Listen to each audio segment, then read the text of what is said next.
Hi there, I'm your host Hannah and this is The Gaming Report, your number one source for all things gaming news and rumour related.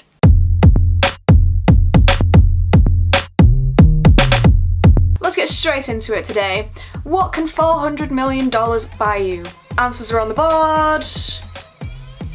Top spot, Yoshi. That's correct. Sony have... Oh, I didn't even mention Sony. Oh, I'm so great at this job. Sony has bought Yoshi from Nintendo, or at least has the rights to him for the next 10 years. So expect to be seeing him in some Sony games from now on, and they have even boasted it as much to say that he might be getting his own kind of spin-offs, like in the style of Nate Drake and Kratos in God of War. Well, not in the style of, I doubt that he's going to be going and shooting people who are trying to steal gold, and also, you know, just fighting Greco-Roman gods and Norse gods. Don't think he's going to be doing that. Also, is it classed as a spin-off if it's actually made by a different company? Anywho, whatever the case, he is actually joining Sony's big boy lineup.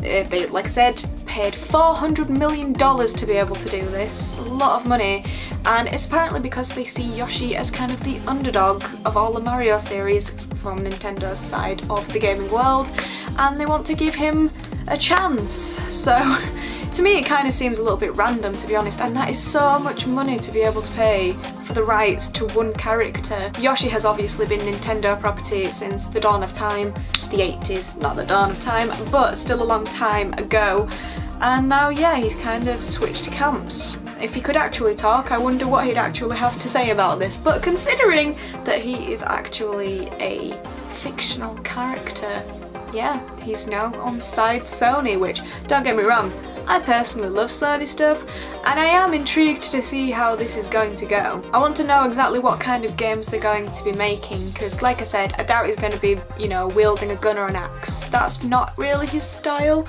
but what I'm thinking is, are they going to kind of continue a Mario-esque type game, but maybe it's going to be like Crash Bandicoot, something like that, that obviously Sony and Santa Monica Studios have already delved into in the past. I wonder if it's just going to be kind of a Yoshi fleshed out version of one of those games. So, as always, let me know in the comments below how you feel about this. Are you excited? Are you just completely baffled? And do you think that's a lot of money?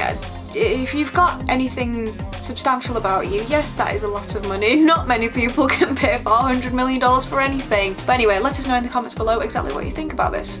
And continuing with the theme of Sony for this video, although we don't have a release date yet, some facts about the PS5 have actually been unveiled, which are very interesting indeed.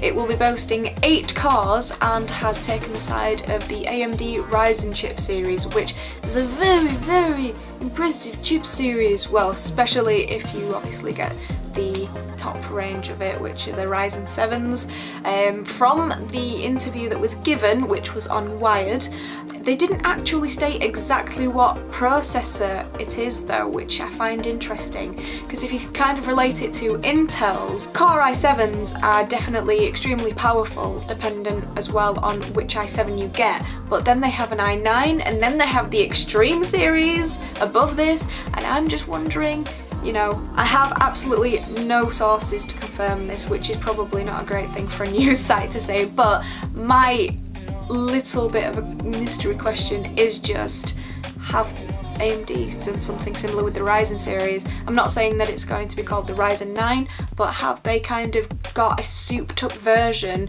of one of the Ryzen chips, especially for the PS5? If so, that would be extremely fantastic.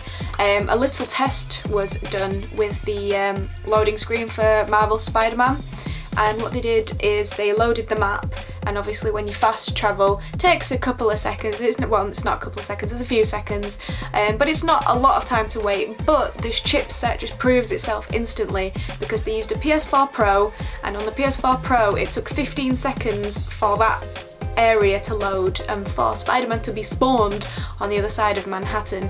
And on the PS5, or at least on the chipset that's being used for the PS5, it took 0.8 seconds. That is fast, muy rápido. So there's definitely some hardcore hardware that's going to be in this machine, and we've also had confirmation that it will be backwards compatible, which is always something that is great to hear. Much like when the PS3 was released and they still made games for the PS2 for a little bit, and vice versa with the PS4 and the PS3, apparently that will also still be the case. So when the PS5 is released, they won't stop automatically making games for PS4. So all PS4 owners will be able to still play their respective consoles with the latest games for at least a little while after the PS5's release.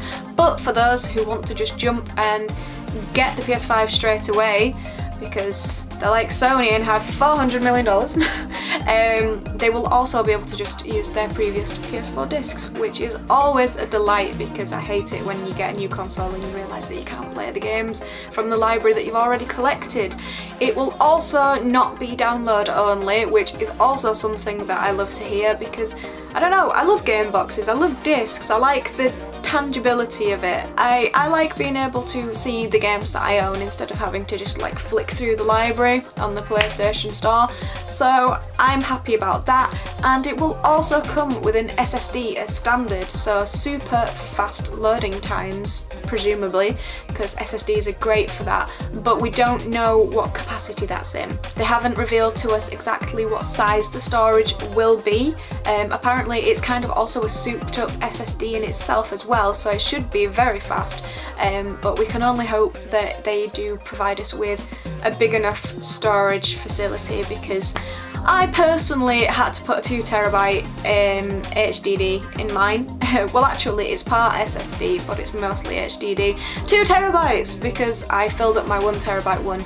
So it wouldn't surprise me if they shipped it as standard with a 1TB one, but I think that they could do a bit better, because games are just getting bigger and bigger and the update files are getting bigger and bigger and bigger and bigger. So if it could come with like a 1.5 or 2 as standard, that would be great, but SSDs are still extremely expensive in some cases, which is another thing to be considered. Is that going to make the price of the console itself skyrocket, or will they ship it with a smaller capacity SSD to be able to make it more affordable, but then you've still got the problem of having to switch games and uninstall games when you've only got like 500. I don't think they'd ship it with 500, I think it's going to be at least 1TB, but that still in itself can be considered small in some respects. Like I said, I filled mine up and had to get a different one.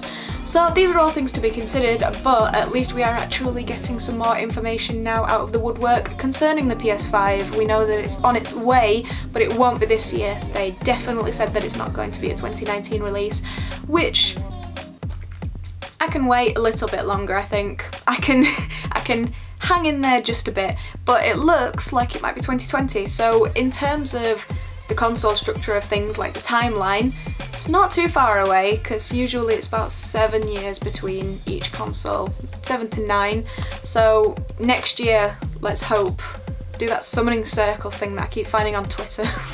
Summoning circle PS5, and let's just hope that it is within an acceptable price range when it's released, because for instance the Xbox One X is a powerful machine, but obviously only shipped with an HDD and 1TB as well, because with all the stuff that's in it, it was expensive enough to start with, but it would have been way more expensive if that wasn't the case. So I wonder how Sony's going to deal with this. And also, with regards to this story, let us know in the comments below what you think it's going to be like, how much you think it's going to be. Are you a fan of the Ryzen chipset, or are you an Intel Core person, or are you, anything else? What are some of your favourite brands for gaming hardware and specs, etc.? We would love to know what you think. Okay, my viewers, thank you for watching this video. That has been your episode of the Gaming Report. Thank you for joining me. I really appreciate your support. I know that it's been a couple of days since I last uploaded a video, so my apologies for that. But we will have more news coming at you hard and fast in the future. Make sure to go to the website. You will now be able to find us on Google News as well, so we'll be there keeping you up to speed, even from just the Google page.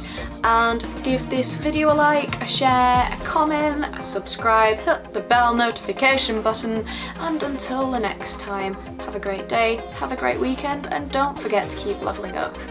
See you guys later. I realised I talked really fast throughout the most of this thing. Thanks for sticking with me.